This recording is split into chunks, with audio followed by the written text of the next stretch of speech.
오늘 함께 은혜 받으신 하나님의 말씀은 요한복음 6장 1절에서 14절까지 말씀입니다. 요한복음 6장 1절에서 14절까지 말씀을 우리가 함께 한 목소리로 합독하기 원합니다. 시작. 그 후에 예수께서 디베랴의 갈릴리 바다 건너편으로 가시매 큰 무리가 따르니 이는 병자들을 행하시는 표적을 보았음이로라. 예수께서 산에 오르사 제자들과 함께 거기 앉으시니 마침 유대인의 명절인 유월절이 가까운지라. 예수께서 눈을 들어 큰 무리가 자기에게로 오는 것을 보시고 빌립에게 이르시되 우리가 어디서 떡을 사서 이 사람을 먹이겠느냐 하시니 이렇게 말씀하심은 친히 어떻게 하실지를 아시고 빌립을 시험하고자 하심이라. 빌립이 대답하되 각 사람으로 조금씩 받게 할지라도 200데나리온의 떡이 부족하리이다. 제자 중 하나 곧 시몬 베드로의 형제 안드레가 예수께 여짜오되 여기 한 아이가 있어 보리떡 5개와 물고기 2마리를 가지고 있나이다. 그러나 그것이 이 많은 사람에게 얼마나 되겠사옵나이까. 예수께서 이르시되 이 사람들로 앉게 하라 하시니 그곳에 잔디가 많은지라. 사람들이 앉으니 수가 5,000명쯤 되더라. 예수께서 떡을 가져 축사하신 후에 앉아있는 자들에게 나눠주시고 물고기도 그렇게 그들의 원대로 주시니라. 그들이 배부른 후에 예수께서 제자들에게 이르시되 남은 조각을 거두어 버리는 것이 없게 하라 하심으로 이에 거두니 보리떡 5개로 먹고 남은 조각이 12바구니에 찼더라. 그 사람들이 예수께서 행하신 이 표적을 보고 말하되 이는 참으로 세상에 오실 그 선지자라 하더라. 아멘. 오늘 함께 읽은 이 말씀 본문으로 해서 기적의 주인공이자 4번째 작은 것을 통해 큰 일을 행하시는 하나님이란 제목으로 말씀 나누겠습니다. 요한복음에 나오는 이 7가지 이적들 하나하나 살펴보고 있습니다. 첫 번째는 가나의 혼인잔치의 기적이었습니다. 예수님께서 물로 포도주를 만든 사건. 이걸 통해 우리는 예수님께서 변화시키시고 새 일을 행하시는 분이시라는 것을 알 수 있습니다. 예수님께서 우리 안에 우리 기초성전 가운데 새 일을 시작하셨음을 믿습니다. 이루어 가실 줄 믿습니다. 우리가 그것들을 기대하며 우리가 함께 기도할 때 우리를 새롭게 하시고 우리의 삶을 새롭게 하시고 우리가 기도하는 모든 제목들도 하나님께서 새롭게 응답하여 주실 줄 믿습니다. 두 번째 표적은 죽어가는 왕의 신하를 고쳐주신 사건이었습니다. 예수님께서 말씀하시죠. 가라, 내 아들이 살아있다. 말씀만 하시니까 이 말씀 믿고 가니까 아이들이 살아나는 기적이 일어났습니다. 우리 하나님은 말씀으로 천지를 창조하신 분이십니다. 우리가 주님의 말씀이 임했을 때 믿음으로 순종할 수 있기를 소망합니다. 말씀만 하시면 됩니다. 주님 나에게도 말씀하여 주시옵소서. 사모하며 나아갈 때 오늘 이 자리가 주님께서 우리에게 말씀 주시는 귀한 날이 될 줄 믿습니다. 세 번째 표적은 베데스다 연못에 있는 38년 된 병자를 치료해 주신 거였습니다. 38년 동안 그 연못에서 치료받기 위해 했던 그 불쌍한 사람에게 예수님께서 찾아오셨습니다. 그리고 내가 낫기를 원하느냐 물으시고 그의 병을 고쳐주셨습니다. 그를 불쌍히 여기셨던 주님이셨습니다. 오늘 우리가 기도하며 나아갈 때 우리를 불쌍히 여겨주시고 우리를 찾아오실 줄 믿습니다. 우리의 실패, 우리의 연약함, 우리의 과거들은 내려놓고 우리를 구원하시는, 우리에게 치료해 주시는 주님을 바라볼 수 있는 저와 여러분들 되시길 축복합니다. 주님만 바라보고 기도하는 시간 되기를 축복합니다. 오늘 이제 4번째 시간입니다. 이제 벌써 반이 지나고 이제 끝을 향해 달려갑니다. 오늘 표적은 너무나도 유명한 오병이어의 기적입니다. 예수님께서 수많은 기적을 행하셨는데요. 성경 말씀에 마태, 마가, 누가, 요한복음에 모두 다 기록된 기적이 뭘까요? 바로 오병이어. 하나밖에 없습니다. 유일합니다. 그만큼 이 기적이 얼마나 중요했고 얼마나 놀라웠던지를 알 수가 있습니다. 오늘 말씀에 보면 예수님께서 디베랴의 갈릴리 바다 건너편으로 가셨다라고 말씀합니다. 디베랴가 어디냐? 이것은 헤롯 대왕의 아들 헤롯 안티파스가 로마 황제 티베리우스의 이름을 따서 만든 도시였습니다. 우리가 아는 그 예수님 성탄전에 나오는 헤롯 대왕이 헤롯 대왕이고요. 헤롯 대왕은 빨리 죽습니다. 그러고 나서 그의 자녀들이 그 그 이스라엘 지역을 나누어 통치하는데 갈릴리 지방, 갈릴리 호수 지방을 다스렸던 사람이 이 헤롯 안티파스였습니다. 그가 그 당시 로마 황제의 이름을 따서 지은 도시였고 그 당시 갈릴리 지역에서 가장 큰 도시였다라고 합니다. 예수님께서 이 디베라에서 갈릴리 바다 건너편으로 건너가셨습니다. 그런데 오늘 말씀에 보면 수많은 사람들이 이 예수님을 따라서 갑니다. 이것은 예수님께서 이미 수많은 병자들을 치료해 주시고 많은 표적들을 보여주셨기 때문이었습니다. 그렇기 때문에 주님을 만나기 위해, 기적을 보기 위해서, 치료받기 위해서 수많은 사람들이 예수님을 따라갔습니다. 6장 1절부터 2절 말씀 함께 볼까요? 그 후에 예수께서 디베라의 갈릴리 바다 건너편으로 가심에 큰 무리가 따르니 이는 병자들에게 행하시는 표적을 보았습니다. 사모하는 마음으로 예수님을 따랐던 것입니다.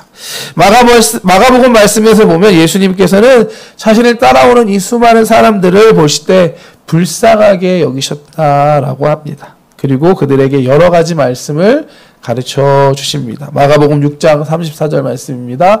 예수께서 나오사 큰 무리를 보시고 그 목자 없는 양 같음으로 인하여 불쌍히 여기사 이에 여러 가지로 가르치시더라. 네.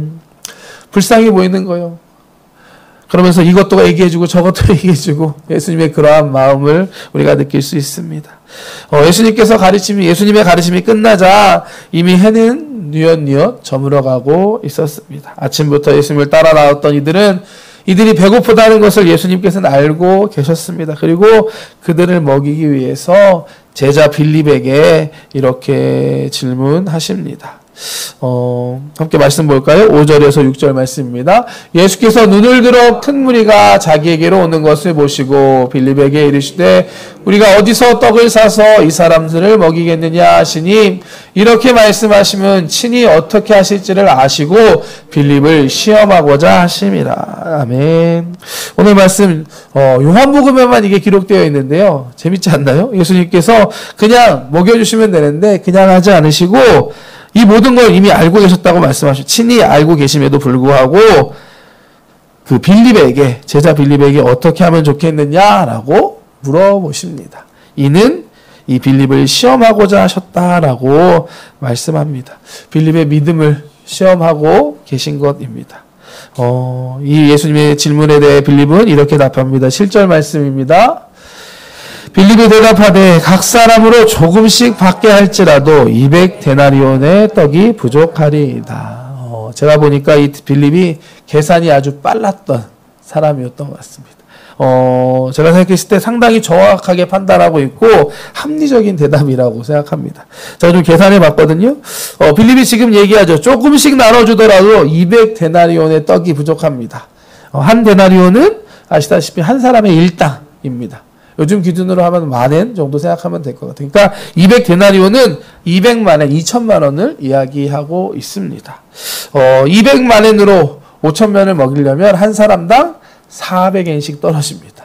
참 재밌는 게 저기 시노쿠보 가면은 그 저렴한 도시락집이 하나 있습니다.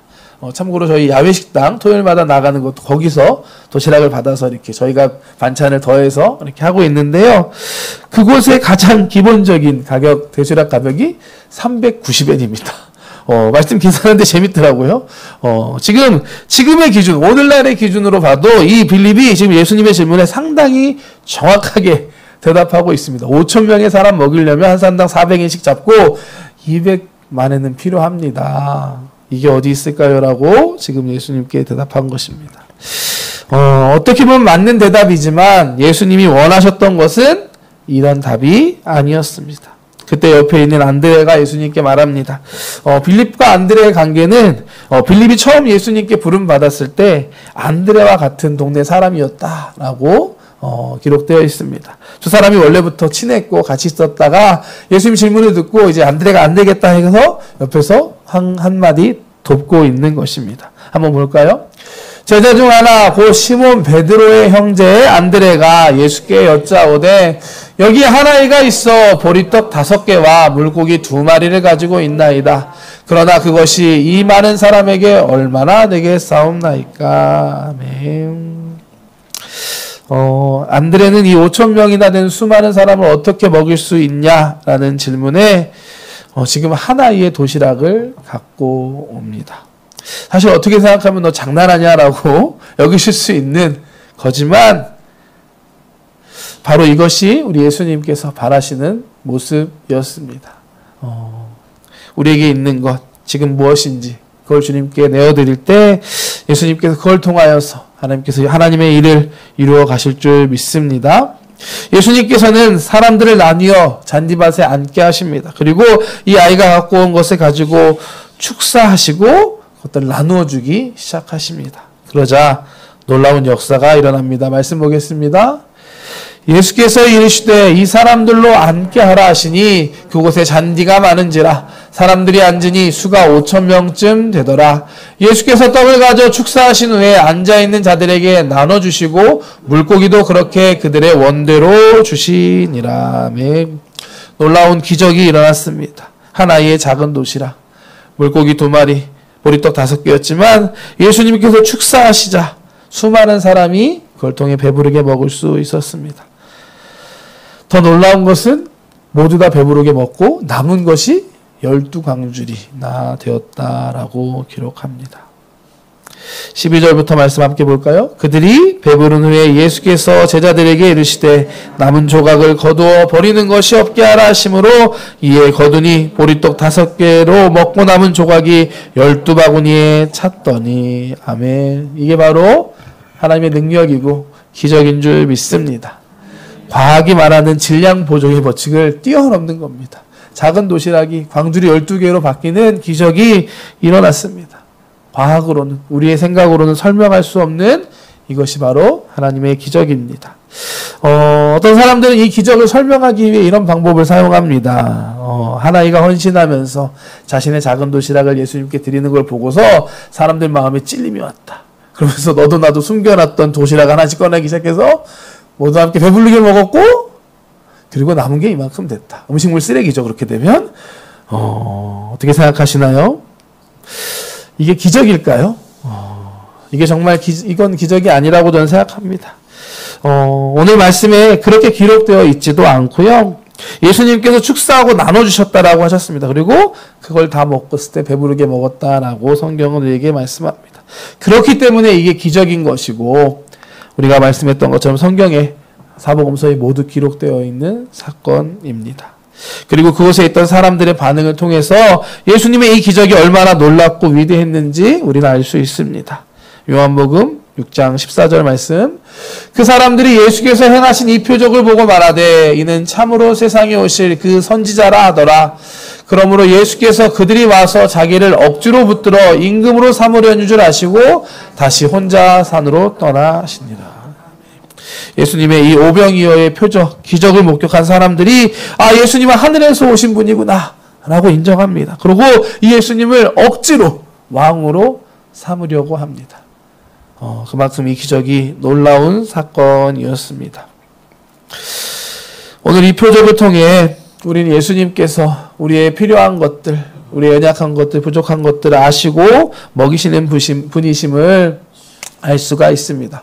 물론 이 오병이어 기적을 더 넓게 깊게 보다 보면 예수님이 단지 우리에게 먹을 것뿐만이 아니라 영생의 떡으로 영원한 생명을 주시기 위해 오신 분이라는 걸 우리가 알 수 있습니다. 하지만 오늘 말씀 보면 우리의 배고픈 거, 우리 현실적인 어려움도 예수님께서 알아주시고 또 먹여주시는 분이심을 알 수 있습니다. 또한 예수님께서는 모든 계획이 갖고 계셨습니다. 그럼에도 불구하고 제자 빌립을 시험하십니다. 왜 빌립을 시험하셨을까요? 왜 빌립이었을까요? 성경에는 알 수가 없습니다. 하지만 예수님께서는 그의 믿음을 시험하셨습니다. 우리들 중에도 주님께서 시험하고 계시는 분이 있다고 생각합니다. 누가 빌립일지 모르지만 그 시험에 정말 믿음으로 반응할 수 있는 저와 여러분들 되시기를 주님의 이름으로 축복합니다. 우리에게 있는 것, 그것이 크던 작던 간에 정말 우리가 전심을 다해 믿음으로 주님께 내어드릴 때 우리의 가운데도 오병이와 같은 놀라운 기적이 일어날 줄 믿습니다. 작은 것을 주님께 드렸지만 주님 손에 들려갔을 때 큰 능력의 기적의 도구가 되었습니다. 주님께서는 우리의 중심을 보시는 줄 믿습니다. 많은 분들이 지금 헌금을 생각하면서 기도하고 결단하고 계시는 걸로 아는데요. 크고 작은 건 중요하지 않습니다. 이거 갖고 되겠어? 이거 200 데나리온이 필요한데 이거 갖고 되겠어? 그것보다는 나에게 있는 것, 내가 최선을 다해서 주님께 드릴 때 우리의 중심을 주님께서 보실 줄 믿습니다. 과부의 두 렙돈, 예수님께서는 그가 가장 많이 넣었다라고 말씀하셨습니다. 기준이 다른 겁니다. 왜냐? 그 여인은 자신의 전부를 주님께 드렸기 때문입니다. 크고 작은 게 중요하지 않은 게, 예수님은 때로는 많은 걸 요구하실 때도 있습니다. 옥합을 깨트린 여인 300데나리온, 오늘 5,000명이 먹는데 200데나리온인데 300데나리온, 큰 값비싼 것이었습니다. 어떻게 보면 그 여인에게는 평생을 준비한 모아온 것일 수도 있습니다. 주변 사람들은 낭비라고 합니다. 왜 그런 낭비를 하느냐? 하지만 예수님께서는 그 여인이 귀하다고 말씀하셨습니다. 그 여인의 중심을 보셨기 때문이라고 생각합니다. 우리의 중심을 주님께서 보고 계십니다. 드리고 싶은데 안타까워서 없어서 못 드리는 거 다 알고 계십니다. 하지만 우리가 있는 거 정말 믿음으로 드릴 때 하나님께서 그것들을 통하여서 놀라운 일을 우리 가운데도 행하실 줄 믿습니다. 우리가 믿음으로 주님께 오늘도 기도하면서 나아갈 때 주님께서 우리에게 믿음을 더하여 주시고 주님의 뜻을 이루어 주실 줄 믿습니다. 기도하겠습니다. 사랑의 하나님, 감사합니다. 하나님, 오늘도 우리가 함께 모여 기도하기 위해 모였습니다. 함께 말씀 나누고 나아갑니다. 오병이어의 기적, 적은 아이의 정말 작은 그 점심 도시락을 통하여서 예수님께서 놀라운 역사, 기적을 이루셨던 것을 함께 보았습니다. 주님, 우리가 여기 있습니다. 주님 아시지요? 우리도 부족한 것이 많고, 하나님, 우리도 연약한 자들입니다. 주님, 우리를 불쌍히 여겨 주시옵소서. 하나님, 이 시간 기도하며 주님 앞에 나아갑니다. 주님께서 우리에게 믿음을 시험하실 때 정말 믿음으로 담대하게 반응할 수 있게 하여 주시옵소서. 내게 있는 것, 내가 드릴 수 있는 것 최선을 다해서, 마음을 다해서, 힘을 다해서 주님께 드릴 때 주님이 기뻐 받으시고 주님께서 놀라운 기적의 도구로 우리를 사용해 주실 줄 믿습니다. 주님이 행하실 일들을 기대하며 신뢰합니다. 오늘도 기도할 때 성령으로 함께하여 주시고, 또한 하나님 기도하는 우리 한 사람 한 사람 가운데 성령의 충만함과 믿음의 충만함을 더하여 주시옵소서. 붙들어 주시고 함께하여 주시옵소서. 감사드리며 예수님의 이름으로 기도드렸습니다.